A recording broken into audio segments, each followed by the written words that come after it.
और आपके अंदर चेंजेस नहीं आए हैं। तो जब बताया जाता है तो उसको सीख में परिवर्तन करना ही पड़ेगा, और यही एक लर्निंग का सबसे बेस्ट कंसेप्ट है।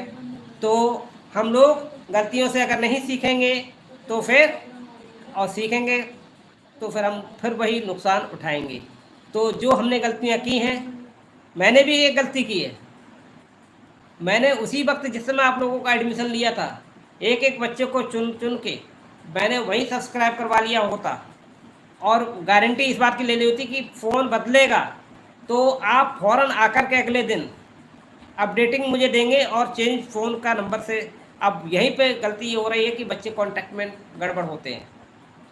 कोई किसी के कहने पर, कोई किसी के कहने पर, कुछ बच्चे कह देती हैं बेटियाँ कि सर जी हमारे पास तो फ़ोन ही नहीं है। तो भाई सरकार भी दे रही है, लेकिन आप पढ़ने के लिए निकले हथियार लेकर के, तो हथियार पहले अपने घर से आपको रेडी लेने पड़ेंगे। थोड़ी सी लड़ाई आपको भी लड़नी पड़ेगी, अपने माता पिता से जिद करनी होगी। आप पढ़ाई की तरफ फोकस कर रहे हैं, आप टेक्नोलॉजी पे जा रहे हैं, और आज टेक्नोलॉजी में जो अपने पास हथियार नहीं रखेंगे तो वो आगे नहीं बढ़ पाएंगे बच्चों। तो इसके लिए आज पढ़ाई और पूरा विश्वविद्यालय से लेकर सारे सिस्टम ऑनलाइन हो गए हैं।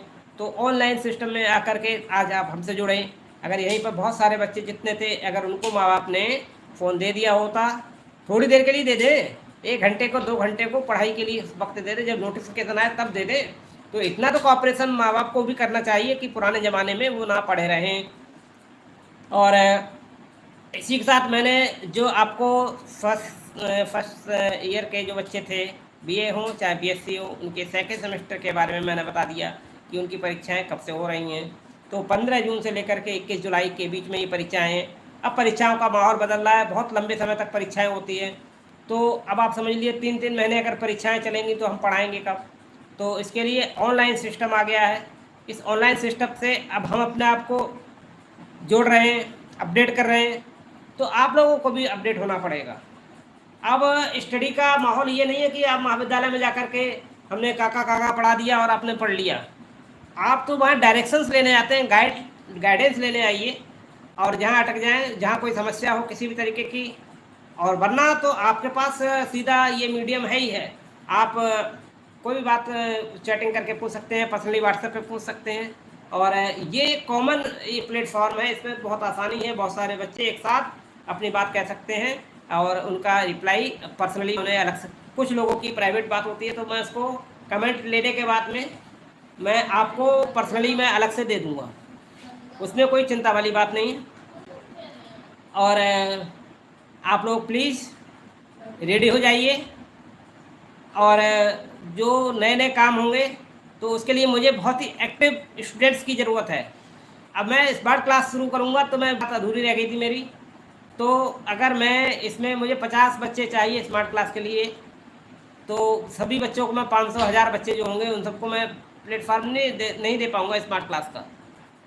तो स्मार्ट क्लास के लिए 50 बच्चे वही होंगे जो टॉपर्स की श्रेणी में होंगे। तो अगर मैं 20 बच्चे 25 बच्चे जो मैं छांटूँगा फर्स्ट सेमेस्टर के जो इस साल पास हुए हैं, तो सेकेंड सेमेस्टर के बच्चों अब जो नहीं आ पाए हैं, जिनके 70% नंबर रह गए हैं, 75% नंबर रह गए हैं, तो वो चाहें तो इस सेकेंड सेमेस्टर के पेपर में अच्छे नंबर ला करके अपनी जगह बुक कर सकते हैं। देखो सबसे पहले मैं हर्षित कुशवाहा की सीट बुक कर रहा हूँ स्मार्ट क्लास के लिए, और एक सुचित्र है, ये 2 बच्चे बुक हो चुके हैं। तो इस तरीके से अच्छे नंबर लाइए और अपने आप को बुक कीजिए। और करीब 20 बच्चों की 25 बच्चों की पहली स्मार्ट क्लास होगी, और इसमें टोटल 50 की ही एंट्री हो पाएगी। तो स्मार्ट क्लास का रूप ही कुछ स्मार्ट होगा, और उसका बेनिफिट उठाना है तो आपको अच्छा पढ़ना पड़ेगा, मन लगाना होगा, और कि गिनती के ही बच्चे आ पाएंगे। आप मान के चलिए ये मौके हर किसी को नहीं मिलेंगे, तो वही हो पाएंगे जो सब्सक्राइब किए हुए हैं, अपडेट किए हुए हैं, लाइव आ रहे हैं, एक एक बात को समझ रहे हैं, आगे बढ़ रहे हैं। तो इतना ही काफ़ी है। तो लाइव स्ट्रीम में किसी को कोई समस्या रह गई हो, तो वो पूछ सकता है, काफ़ी है। और किसी को कोई समस्या हो, कोई बात हो, तो वो हमसे आकर के और लाइव स्ट्रीम के लिए रेडी हो सकता है। वेलकम। और